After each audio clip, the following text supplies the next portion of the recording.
복음주의 영성 신학자로 우리에게 잘 알려진 필립 얀시라는 신학자가 있습니다. 이분이 상당히 도발적인 책 제목을 가진 책을 한 권 쓰셨는데요. 그 책 제목이 하나님 당신께 실망했습니다 라는, 듣기만 해도 도발적이라 생각되는 그런 책입니다. 필립 얀시는 이 책에서 믿는 우리가 하나님께 아무나 대놓고 질문할 수 없는 세 가지 중요한 질문을 제기합니다.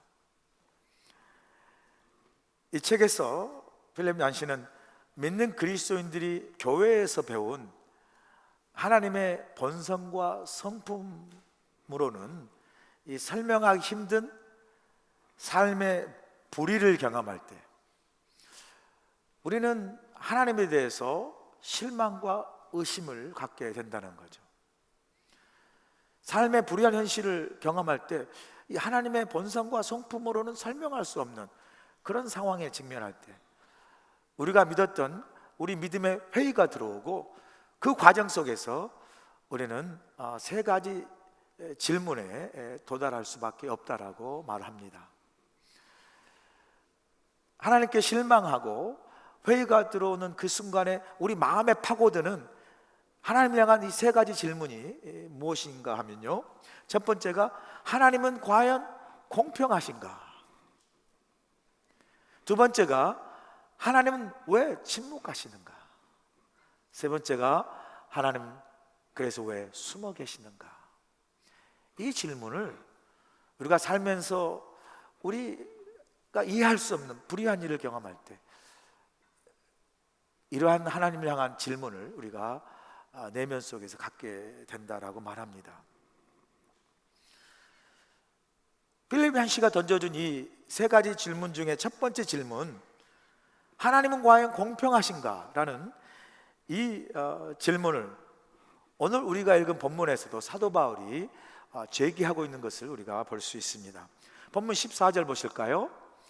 그런즉 우리가 무슨 말을 하리요? 하나님께 불의가 있느냐? 그럴 수 없느니라. 세번역 성경으로 한번 읽어볼까요? 그러면 우리가 무엇이라고 말을 해야 하겠습니까? 하나님이 불공평하신 분이라는 말입니까? 그럴 수 없습니다.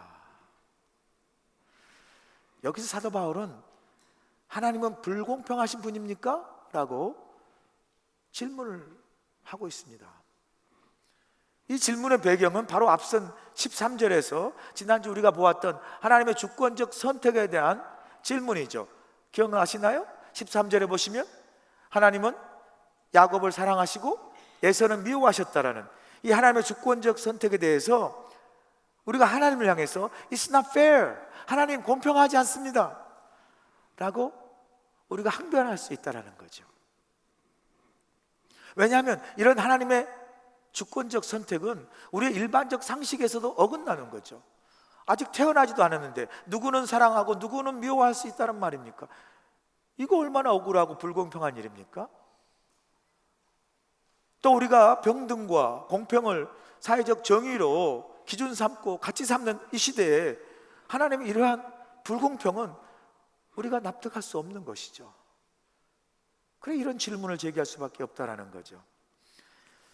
이렇게 하나님의 주권적 선통에서 It's not fair, 하나님 불공평합니다라고 항변하는 우리들에게 사도 바울은 한치의 망설임도 없이 단호하게 그럴 수 없다, 아니 하나님은 불공평하지 않으신다라고 담대하게 선포하는 것을 우리가 보게 되죠.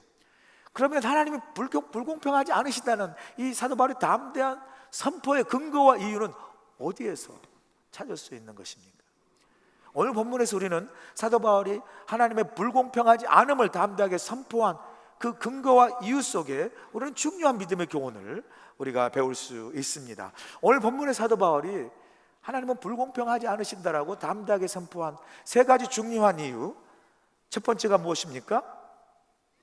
하나님은 긍휼의 하나님이시기 때문에 그렇다고 선포합니다. 본문 15절 보세요. 모세에게 이르시되 내가 긍휼히 여길 자를 긍휼히 여기고 불쌍히 여길 자를 불쌍히 여기리라 하셨으니 그래요.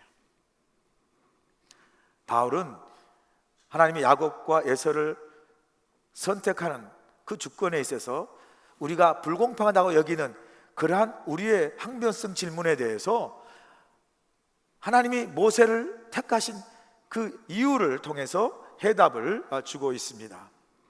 결론적으로 말하면요, 바울의 답은 하나님은 불공평하신 분이 아니라 오히려 하나님은 긍휼이 풍성하신 분이시다라고 우리에게 말씀하세요. 여기 보면 모세가 이르시되 내가 긍휼히 여길 자를 긍휼히 여기고 불쌍히 여길 자를 불쌍히 여기는 이 긍휼에 사도 바울은 주목하고 있는 것을 보게 되죠. 이 긍휼이라는 단어, 히브리 단어 헤세드라는 단어에서 나왔는데요, 이 헤세드라는 히브리 단어는 긍휼, 인자, 자비하심으로 설명할 수 있습니다. 바울은 지금 이렇게 말하는 거예요. 야곱을 선택하시고 모세를 선택하신 이유는 그게 공평하다 불공평하다 우리가 문제를 제기할 그런 문제가 아니라 오히려 하나님의 헤세드, 하나님의 긍휼과 인자하심과 자비하심으로 인한 선택이라는 거예요. 그런데 이 하나님의 긍휼하신 이 선택은 인간의 노력이나 능력이나 자격에 의한 것이 아니라 말씀 그대로 하나님의 헤세드, 긍휼에 의한 선택이라는 것을 다시 16절에 강조해서 말씀하지 않습니까? 보세요. 그런즉 원하는 자로 말미암도 아니요 다른 법질하는 자로 말미암도 아니요 오직 긍휼히 여기시는 하나님으로 말미암으니라 그래요. 우리가 긍휼하게 하나님 모세를 선택, 야곱을 선택하시고 우리를 선택하신 것이 뭐 자격과 능력 그런 것이 아니라 하나님의 헤세드, 오직 우리를 긍휼히 여기시고 인자하시고 자비하심으로 우리를 부르시고 구원하신 그 하나님의 긍휼 속에, 그 긍휼의 선택 속에 우리가 있다라고 말씀하는 거죠. 자, 이런 하나님의 긍휼을 위한 우리의 선택, 우리의 구원은 이런 거와 같습니다. 한번 예를 들어볼까요? 어느 부유한 부부가 자녀를 양육하기 위해서 고아원에 갔습니다. 고아원에 얼마나 고아들이 많습니까? 이 부부의 선택을 받기 위해서 고아들이 쫙 줄 서 있어요. 이 부유한 부부가 그 중에 한 아이를 선택해서 입양하고 자녀 삼았어요. 양자 삼았어요. 이 고아는 이제 이 부유한 부부의 자녀가 되었고요, 이 부부의 모든 걸 상속받을 수 있는 상속자가 된 거예요. 하루아침에 이 고아 아이의 신분이 완전히 바뀐 겁니다. 자, 제가 여러분에게 묻겠습니다. 이 고아가 하루아침에 완전히 신분이 바뀐 이유가 뭐죠? 이 아이가 그만한 자격이 있고 그만한 공로가 있고 그만한 능력이 있어서입니까? 아니에요. 전적으로 이 양부모의 선택에 의한 거잖아요. 주권적인 선택이죠.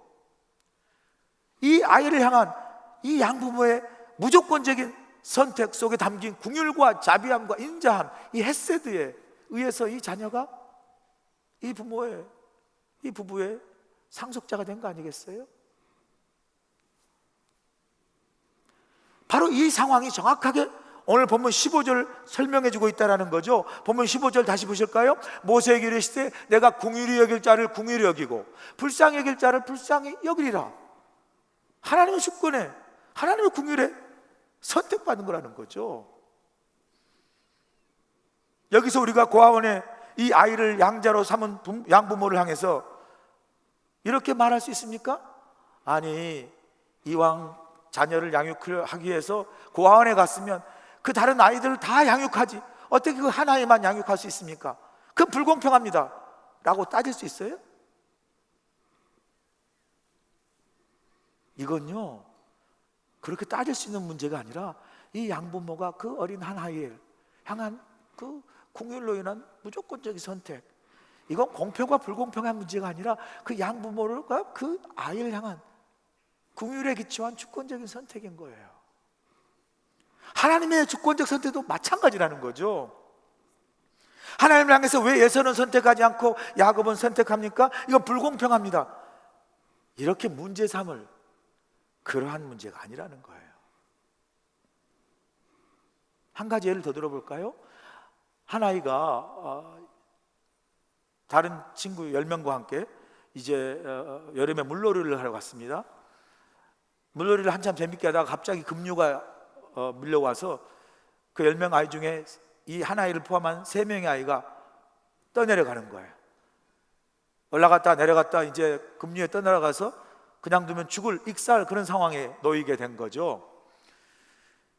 그렇게 세 아이가 급류에 떠내려가 죽을 익사의 상황에 위기에 놓여 있을 때 지나가는 한 수영을 잘하는 남자가 그걸 보고 뛰어들었어요. 그리고 그냥 그 급류 속에 들어가 죽을 힘을 다해서 아이를 구했는데 한 아이밖에 구하지 못했어요.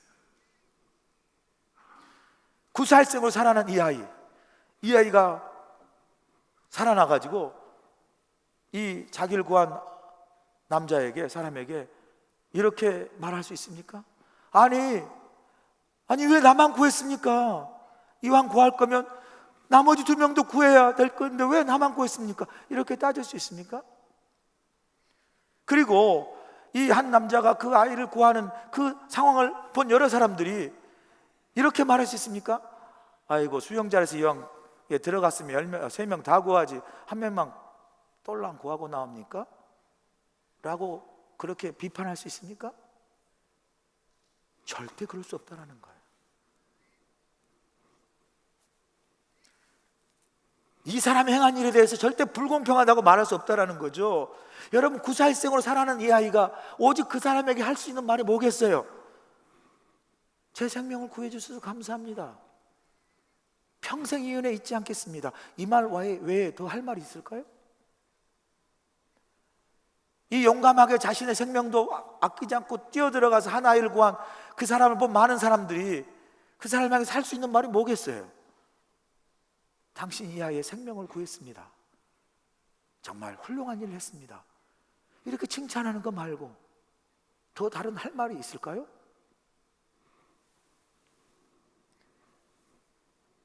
하나님 우리를 택하시고 구원해 주신 이러한 구원의 역사도 이와 같다라는 거예요. 하나님 왜 나를 구해 주시고 선택하셨습니까? 왜 저 사람은 선택하지 않고 구원하지 않습니까? 라고 나의 선택과 저 사람의 선택되지 않음을 하나님께 따질 수 있는 그런 일입니까?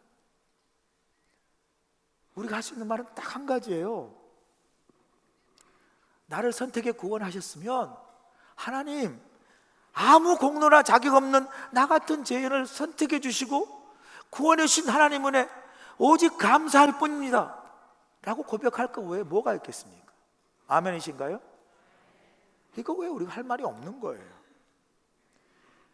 이런 점에서 사도 바울은요, 하나님의 주권적 선택은 공평하도 공평하지 않다라는 이런 불공평의 문제가 아니라는 거죠. 오히려 하나님의 헤세드, 공율과 자비와 인자와 사랑의 통로라는 거예요. 그러면서 필립 얀시는요, 이 책에서 이렇게 말합니다. 한번 들어보세요. 하나님은 불공평하신가? 그건 하나님께서 하신 일을 우리가 모르기 때문에 묻는 것이다. 그렇다, 하나님께서는 분명하게 불공평하시다. 그분을 위해 아무것도 한 것이 없는 우리를 그분은 아무 이유 없이 사랑하시기 때문이다. 그 사랑을 받은 우리는 어떠한가? 그 사랑만큼 하나님을 사랑하는가? 그렇지 못하는 우리 또한 불공평한 존재임에 분명하다 라고 우리에게 반문하고 있어요. 필립 얀시는요, 하나님은 불공평하다고 말합니다. 왜요? 그분을 위해 아무것도 한 것이 없는 우리를 아무 이유 없이 사랑하시기 때문에 하나님은 불공평하시대요. 그 다음에 이어지는 글을 읽고요, 제가 진짜 뒤통수 하나 콱 맞는 충격을 받았습니다. 그 다음에 이어지는 말 다시 한번 읽어볼까요? 그 사랑을 받는 우리는 어떠한가? 그 사랑만큼 하나님을 사랑하는가? 그렇지 못한 우리 또한 불공평한 존재임에 분명하다. 저 이 글을 읽고요, 순간 띵 하고 충격을 받았습니다.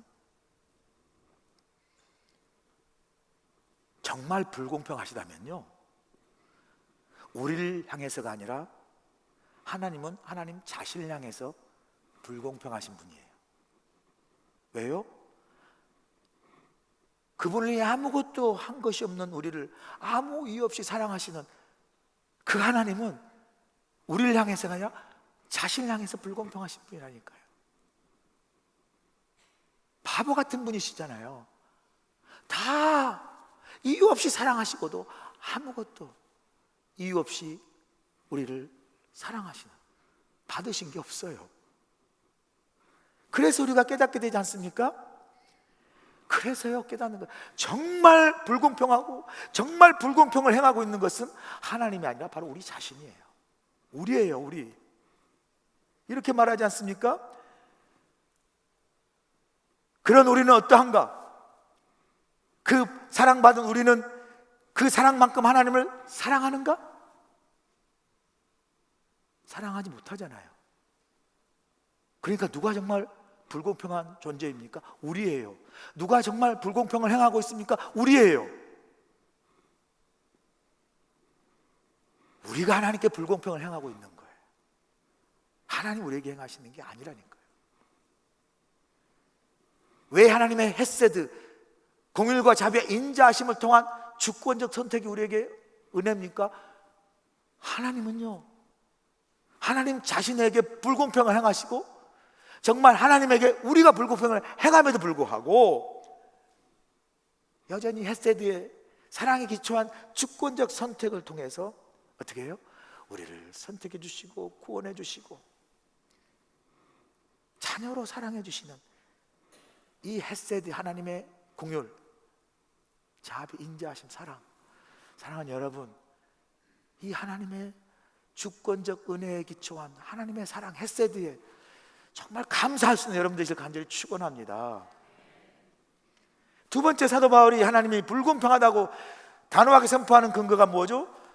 하나님은 우리를 구원하시기를 원하기 때문이라고 말합니다. 본문 22절 보세요. 만일 하나님이 그의 진노를 보이시고 그의 능력을 알게 하고자 하사 멸하기로 준비된 진노의 그릇을 오래 참으심으로 관용하시고 그래요. 자, 22절 자세히 보시면요, 하나님의 주권적 선택 속에 담긴 하나님의 본심을 알 수가 있어요. 본심. 하나님의 본심은 뭐예요? 에서는 미워하고 야곱은 선택하고 모세는 선택하고 누구는 선택하지, 이게 하나님의 본심이 아니라 하나님의 본심은요, 모든 사람을 부르시고 모든 사람을 구원코자 하시는 것이 하나님의 본심입니다. 그러면서 바울은 이 하나님의 뜻인 구원의 계획과 하나님의 주권 속에 이제 부름받고 사용받는 사람들이 있다라고 이야기하면서 그 예로 한 사람을 들죠. 바로를 들고 있어요. 자, 본문 17절 보세요.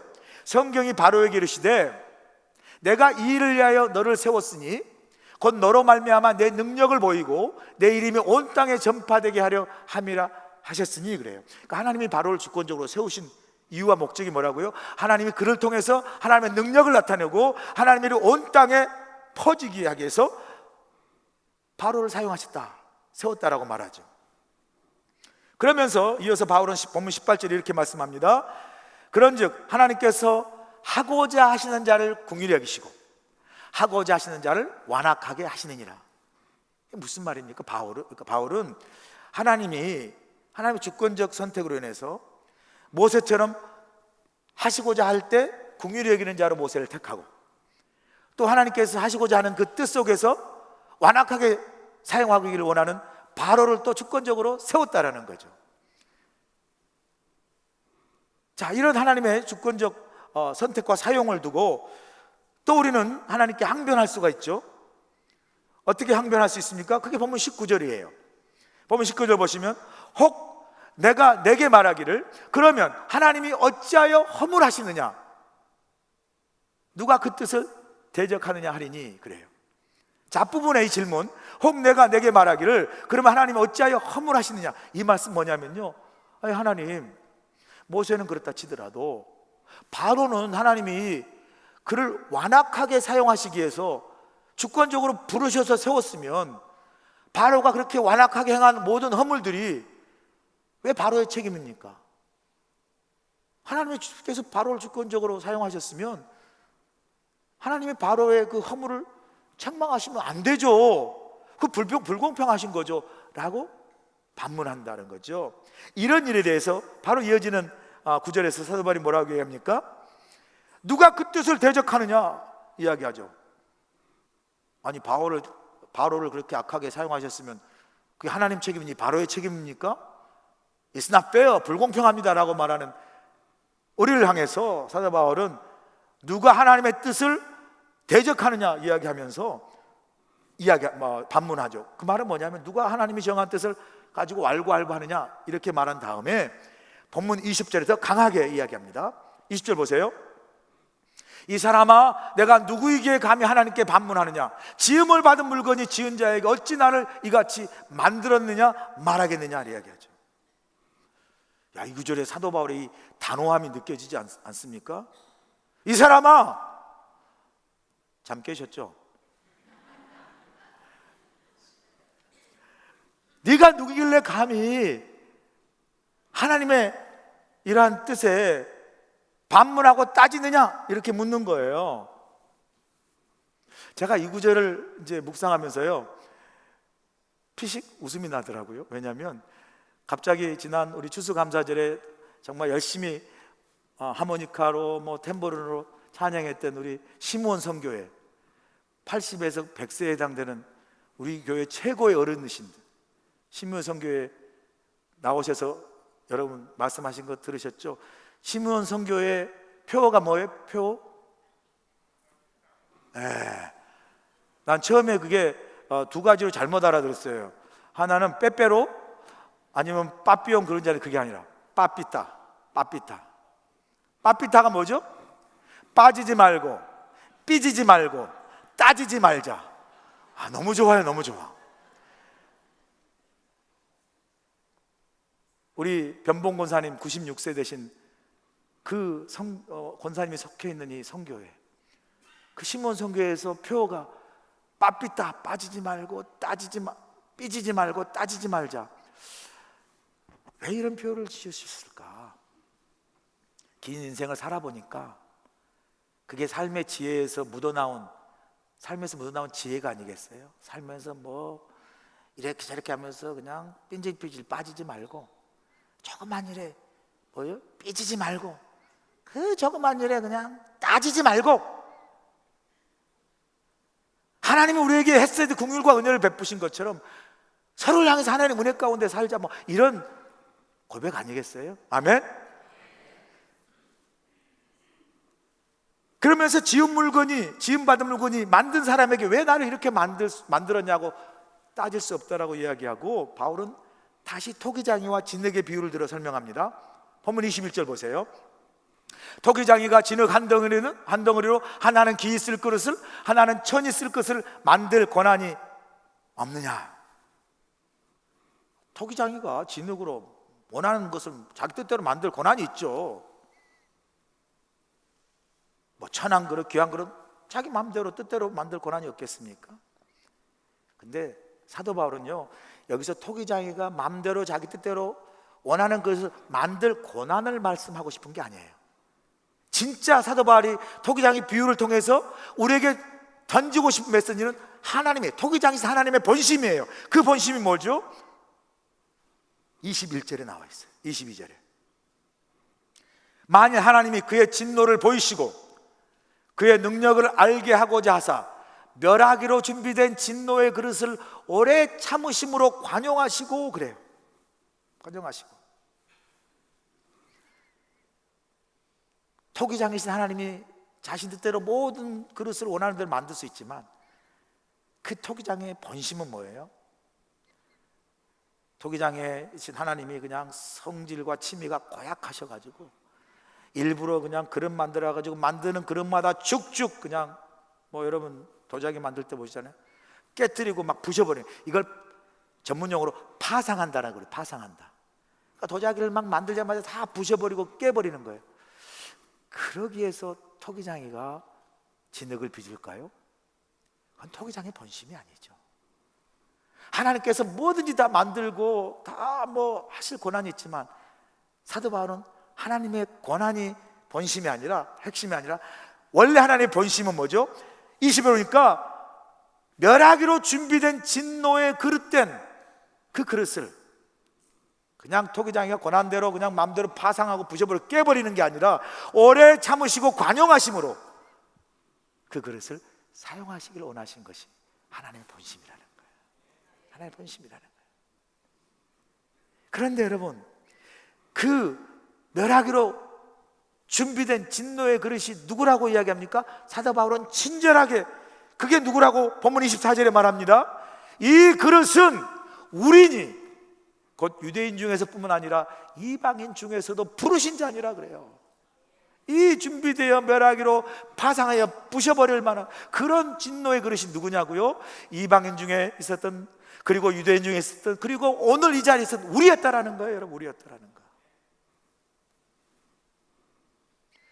그런 우리를, 하나님의 본심은 뭐예요?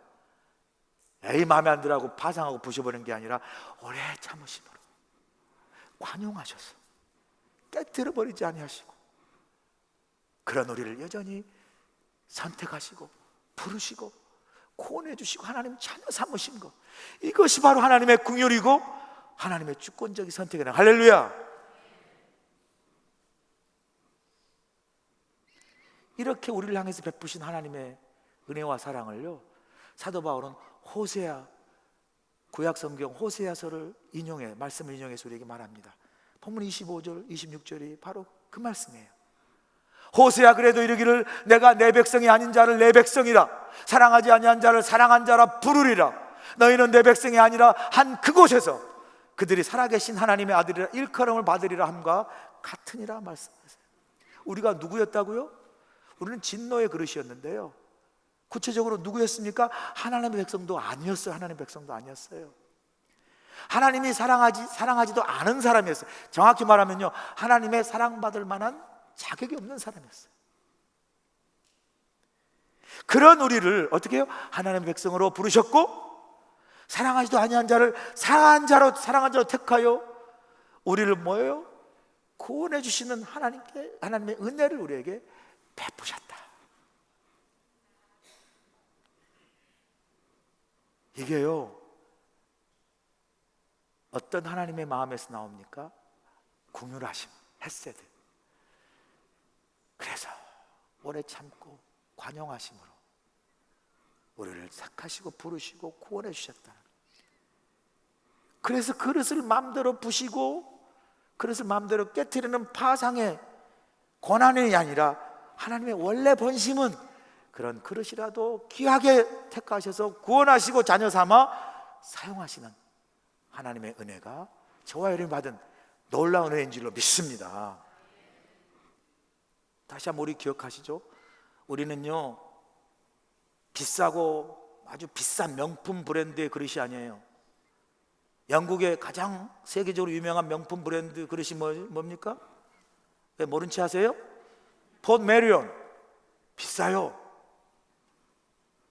또 미국도 디질세라. 미국의 명품 브랜드 뭐예요? 레녹스. 좋아하지 않으시나요? 독일도 디질세라. 독일의 유명한 명품 그릇이 있어요. 뭐예요? 라이헨바흐. 모르시나요? 비싸요. 그래서 우리 집에 없어요. 안 써요.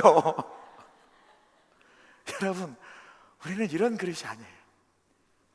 우리 어떤 그릇입니까? 천하고 부서지고 깨지기 쉬운 질그릇이었어요. 우리는요, 그런 질그릇던 우리를 하나님이 깨트리지 아니하시고 오래 참으시고 관용하심으로 우리를 하나님의 귀한 자녀로 질그릇을 보배처럼 사용하셔 우리를 구원하신 하나님의 은혜를 우리가 받은 줄로 믿습니다. 그래서 사도 바울은 고린도후서 4장 7절에서 9절에서 이렇게 고백해요. 우리가 이 보배를 질그릇에 가졌으니 이는 심히 큰 능력은 하나님께 있고 우리에게 있지 아니함을 알게 하려 함이라. 우리가 사방으로 우겨쌈을 당하여도 쌓이지 아니하며 답답한 일을 당하여도 낙심하지 아니하며 박해를 받아도 버림받지 아니하며 꺾꾸림을 당하여도 망하지 아니할 것이다. 할렐루야. 여러분, 우리 질그릇이었습니다. 그런 질그릇던 우리를 하나님이 택하시 부르셔서 구원하심으로 우리 안에 예수 그리스도를 구주로 삼아 그 보배신 주님이 우리 안에 계시기에 세상에 나가 깨지기 쉬운 질그릇이었지라도 우리 안에 계시는 보배 되신 주님이 우리가 사방으로 우겨쌈을 당하여도 우리가 넘어지거나 거꾸로나 부서지거나 망하지 않게 하시고 하나님의 자녀로 당당하게 승리하는 삶을 살게 하실 줄 믿습니다. 이런 하나님의 은혜를 우리가 깨닫고 우리 모두를 구원하시고 하신 하나님의 뜻에 그 본심을 헤아려서 우리의 삶을 하나님의 뜻에 합당한 하나님 나라 영광에 살아가지고 간절히 축원합니다. 마지막으로 하나님이 절대 불공평하지 않다라고 단호하게 선포하는 마지막 이유는요, 하나님이 우리를 남은 자로 부르셨기 때문이에요. 본문 27절 보세요. 또 이사야가 이스라엘에 관해 외치되 이스라엘 자손의 수가 비록 바다의 모래 같을지라도 남은 자만 구원을 받으리니. 그래요. 하나님 이사야 선지자를 통해서요, 그 이스라엘 백성들이 구원을 외쳤습니다. 그런데 수많은 사람들 가운데 오직 남은 자만 구원을 받았어요. 그러면 어떤 사람이 남은 자죠?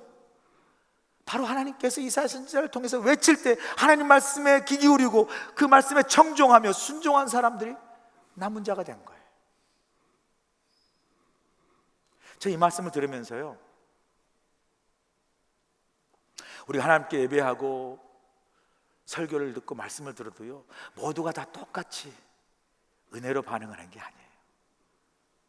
하나님께서 그 마음의 문을 여시고 그 심령을 터치하셔서 은혜되게 하셔서 특별히 남은 자로 부르신 저와 여러분에게 하나님께서 은혜를 베푸실 줄로 믿습니다. 이 성경과 신학에서 그래서 이 남은 자의 이 개념이 매우 중요해요. 왜냐하면 하나님은 이 남은 자를 통해서 하나님의 역사를 이루어 가시기 때문에 그래요. 그래서 남은 자는 어떤 존재입니까? 그루터기와 같은 존재예요. 그루터기 아시죠? 나무가 배임을 당해도요, 그루터기가 남아있으면 그 나무는 다시 살아납니다. 그루터기에서 줄기가 나고 잎사귀가 나고 열매가 나고 꽃이 피는 거예요. 남은 자는 어떤 겁니까? 마중물과 같은 거예요. 한 바가지 맞은 물로 인해서 그 샘물에 마르지 않는 시원한 물이 난 것처럼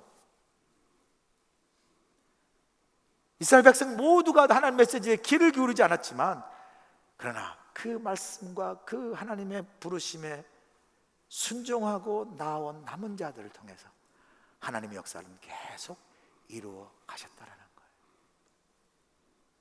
저는요, 어떨 때는 사람들이 막 너무나 많은 곳에 막 가면요, 일단 머리도 아프기도 하지만 순간 어떤 생각이 밀려오냐면요, 야, 이렇게 많은 사람들 가운데 나라는 존재는 완전히 그냥 티끌이나 먼지같이 의미 없는 존재겠구나라는 생각이 막 밀려오면 갑자기 나라는 존재에 대해서 막 회의감이 밀려와요.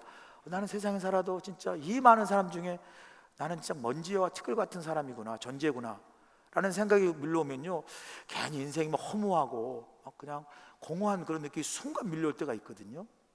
그럴 때 다시 한번 뒤집어 곰곰이 생각하면 그런 수많은 사람 중에 하나님이 나를 주목하시고 나를 선택하시고 나를 부르시고 나를 구원해 주시는 이 하나님의 남은 자로 나를 불러 선택해 구원해 주신 것, 이게 얼마나 큰 은혜입니까? 할렐루야. 이게 남은 자의 은혜예요. 남은 자로 구원받은 은혜. 우리 모두가 이렇게 남은 자로 구원을 받았어요. 지금 우리 하와이 여러분, 하와이 교민이 5만이라고 계산하면요, 하와이 전체 기독교인 수가 1만 명도 안 돼요. 아직도 수많은 4만 명의 많은 하와이 한인 교포들 예수 믿지 않아요. 그럼 여러분은 누굽니까?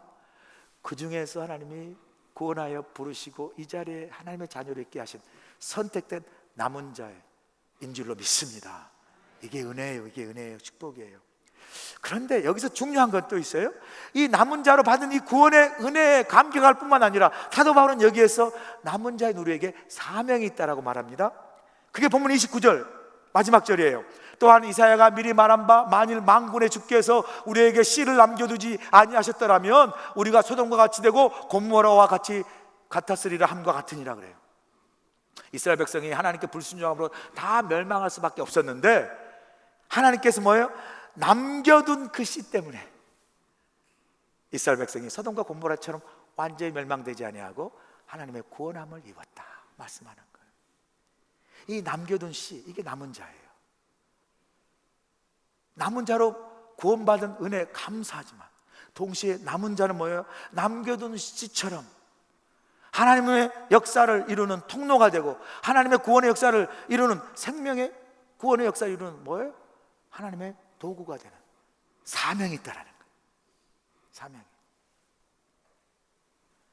남은 자 가진 사명은 여러분, 우리가 그루터기가 되고 마중물이 되고 남은 씨가 되는 거예요. 부흥 2030 비전 다가올 10년으로 우리가 뭐예요? 다가올 10년 우리가 그루터기 되는 거예요. 우리가 남은 자가 되는 거예요. 우리가 남은 씨가 되는 거예요. 그래서 뭐죠? 다가올 100년의 세대가 우리를 통해서 우리 교회를 든든히 세워가는 거예요. 할렐루야. 이게 우리의 사명이에요. 사명이에요. 제가 지난주에 우리 교회 그리스도 연합 감리교회 100년사라는 교회 역사책을 읽었어요. 이유는 내년에 120년 우리 교회 역사가 이제 새롭게 되는데 120년 역사를 다시 쓸 계획을 갖고 있거든요. 그래서 100년사를 읽을 필요가 있다 싶어서 이제 읽다가 그 속에서 우리 교회가 분열되는 그러한 교회 역사를 읽게 되었어요. 이승만 대통령 아시죠? 이승만 대통령 우리 교회 탁사였습니다. 탁사는 지금의 장로님과 같은 영적인 리더죠. 탁사했던 이승만 대통령이 당시 우리 교회가 감리교 선교부 안에 있었는데 그 감리교 선교부에 대한 정책에 불만을 품고 교회에서 나가 분열돼서 새로운 교회를 세워요. 그 교회가 한국 기독교 교회입니다. 그게 1918년에 그런 분열의 역사가 우리 교회가 있게 되는데요. 제가 그 책을 보니까 이 118년도 전에는 200명이 넘는 큰 교회를 이루고 있다가 이 교회 분열로 분열 해당 연도인 1918년에는 171명, 1919년에는 130명, 1920년에는 70명으로 급격히 교회가 줄어들었어요. 역사책에 보니까 이렇게 기록하고 있어요. 결국 이승만 지지파 인물들이 떠나게 되었고 이것이 교회로서 큰 타격이요 위기요 상처가 되었다 기록하고 있어요. 그러니까 그 교회 분열로 인해서 교회사가 현저히 약화되고 교인이 급격히 줄어들므로 교회가 문을 닫게 될 위기에 처했다는 거예요. 그런데 여러분, 그때요 70명의 남은 자가 있어서 교회가 문 닫을 위기 속에서도 그루터기가 남겨둔 씨인 70명을 통해서 교회가 다시 일어나고 부흥함으로 오늘 우리 교회가 이 자리에 있게 되는 줄 믿습니다. 제가 읽으면서요, 하나님 감사합니다. 너무너무 감사합니다. 얼마나 다행이에요. 안 그러면 저 담임 목사 자리 없어졌을 텐데 이거 너무 막 감사하더라고요. 얼마나 감사한 일입니까? 우리 교회 이 자리에 있게 하신 하나님께 영광의 박수. 할렐루야.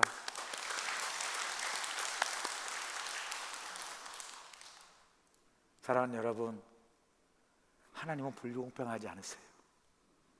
정말 불공평한 건 우리들입니다. 아무것도 한 것 없고 아무것도 없는 우리를 아무 이유 없이 사랑하시는, 자신을 향해서 한없이 불공평하시면서도 우리를 향해서는 한없이 헤세드 공일과 자비하심으로 은혜와 사랑을 베푸신 그 하나님, 그 하나님 향한 이 남은 자로 부르심 받은 우리가 하나님 나라와 역사를 위해서, 여러분 진흙의 행복이 뭐겠어요? 토기장의 손에 붙들리는 게 쓰임받는 게 행복 아니겠어요? 남은 자 된 우리 교회, 남은 자 된 저와 여러분, 하나님의 손에 붙들려 쓰임받는 행복한 교회, 하나님의 손에 붙들려 쓰임받는 행복한 인생, 우리 모두가 살아갈 수 있도록 간절히 축원합니다. 기도하시겠습니다. 좋으신 아버지 하나님, 주신 말씀 다시 한번 새기기 원합니다. 깨지고 부서지기 쉬운 질그릇 같은 우리를 법의 대주님께서 오래 참고 관영하심으로 구원하시고 남은 자 되게 하셨사오니 그 받은 은혜, 그 축복 감사하는 마음으로 이제 하나님의 나라 역사를 위해서 아버지 하나님 그루터기가 되게 하시고 남겨진 씨가 되게 하시고 남은 자가 되게 하셔서 우리 교회를 통해서, 우리 인생을 통해서 하나님께 쓰임받는 행복한 교회, 행복한 인생으로 하나님께 아름답게 아버지 쓰임받는 우리 교회, 우리 인생이 되도록 축복하여 주시옵소서. 예수님의 귀하신 이름으로 기도합나이다. 아멘. 이제는 우리 주 예수의 크신 은혜와 우리 하나님 아버지의 무한하신 사랑하심과 성령님의 감화 감동 역사하심이 깨지기 쉽고 부서지기 쉬운 허물 많은 들그릇 같은 우리를 하나님의 헤세드 궁일과 사랑으로 우리를 택하시고 부르시고 구원해 주시고 하나님의 자녀 삼으신 귀한 은혜를 붙잡고 세상에 나아가 남은 자로 하나님의 구원을 이루는 통로가 되게 하시고, 진흙의 행복은 토기장에 붙들려 쓰임받는 것이 행복이오니 우리 교회 주님 손에 붙들려 쓰임받게 하시고, 남은 인생도 우리 주님 손에 붙들려 쓰임받는 행복한 인생 되게 하셔서 세상에 나아가 믿음으로 하나님 나라를 이 땅에 이루어가는 귀한 삶을 우리 모두가 살아갈 수 있도록 함께하여 주시옵기를 예수님의 귀하신 받들어 간절히 축원하옵나이다. 아멘.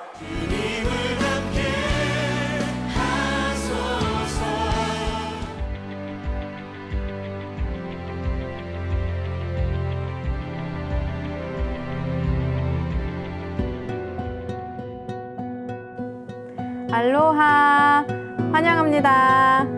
하나님께서 주신 귀한 유아유치부 자녀들을 섬기는 디렉터 황은지 사모입니다. 저희 유아유치부는 훌륭한 선생님들과 함께 사랑으로 아이들을 양육하고 있으며, 아이들이 쉽게 하나님의 말씀을 접하고 배울 수 있도록 다양한 방법으로 복음을 전하고 있습니다. 우리 아이들이 저희 사역을 통해서 기쁨과 행복, 하나님의 사랑을 마음껏 누리고 경험하길 원합니다. 사랑과 웃음이 가득한 유아유치부에서 만나기를 소원합니다. 축복합니다. 알로하, 환영합니다. 어원화와 초등부를 맡은 디렉터 노은정 사모입니다. 하나님의 말씀, 찬양과 다양한 활동을 통해 아이들의 믿음, 소망, 사랑이 자라가는 것이 저희 목표이자 사명입니다. 저희 어원화 프로그램과 초등부에 어린이들 초대합니다. 웰컴!